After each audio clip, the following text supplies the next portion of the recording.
Uria warĩ chairman wa kamĩtĩ ya bajeti mbunge-inĩ ya gĩbũrũri na mũtaaramu wa maũndũ ma ũtonga wa bũrũri mũmbunge Ndindi Nyoro nĩorotete thirikari ya Kenya Kwanza nĩ kĩrĩa augĩte ĩrathiĩ na mbere na kuongerera mathirĩ ma bũrũri handũ ha kũmanyihia. Kuona kwa mũhiano bajeti nĩ yũkĩte ya mwaka wa 2024-2025 ya kĩndũ ciringi tiririoni 2.2 hakuhĩ ciringi birioni 900 bũrũri nĩ gũkomba. If we say we want to get out of unsustainable borrowing, every succeeding year, we must borrow less than the previous year.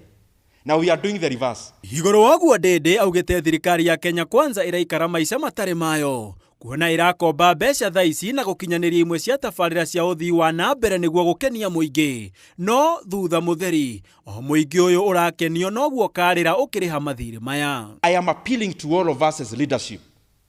We must not want to be clapped for today to overburden Kenyans for tomorrow. Kwa mũhiano Ndindi augĩte ciringi 7 iria ciongereirwo kũrĩ igoti rĩa maguta nĩcio ciahũthĩkire ta cia kũrũgamĩrĩra ngombo ya bũrũri wa Kenya nĩguo tũkomberwo ciringi birioni 175. Ũũ nĩ kuuga atĩ handũ ha igoti rĩrĩ rĩthondeke barabara ciringi 7 harĩ ciringi 25 iria cionganio igũtũra irĩhaga thirĩ kwa ihinda rĩa mĩaka 7 yũkĩte. The 175 billion is the money that is to be collected for the next 7 years.